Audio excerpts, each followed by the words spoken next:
For me, it's quite amazing being in the business for several years in collection, sorting and recycling. It's amazing to observe how quickly things are changing in the plastic world. And let's be honest, growth does not come when things are made easy. Growth is only possible when we are facing our challenges. And oh boy, we have quite some challenges as an industry.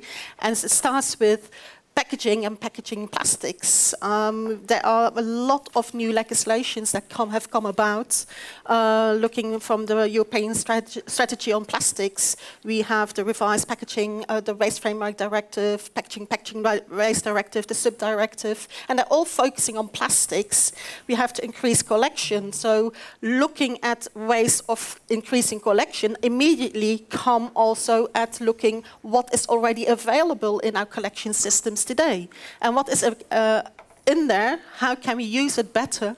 And polystyrene is one of these ugly ducklings in the plastic packaging world, where it's in there, but nobody is using the resource that has been collecting today. So the only way we can achieve all of the targets is that the collections agencies tries to work more and more closely together within the whole value chain, sharing information and making sure that by working together, we find solutions for all different materials. And that's why I applaud SES initiatives, because in a relatively short time, they have turned this ugly duckling into something that is very promising.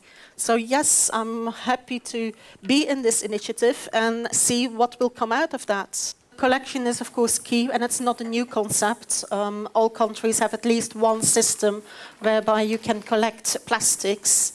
But what we often forget is that the first person, the first key that holds the key to recycling is the consumer itself. What does the consumer do with the packaging when the packaging is empty? And talking from the girl's perspective, what does she do?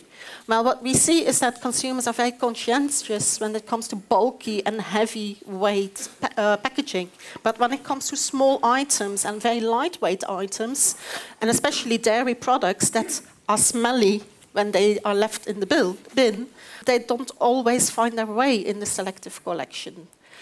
So we see that the smaller the items, the less likely they are ending up in the selective collection.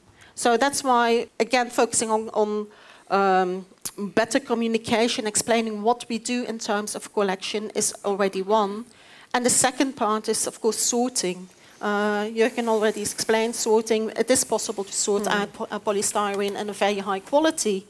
But because of the low volumes in a sorting plant and because of the small size of the articles, a lot of the sorting plants don't take the opportunity of separating it as a material. And hence it doesn't end up in the recycling stream. And as a result, polystyrene is often considered as non-recyclable. Okay. So there's definitely some challenges there to overcome as well.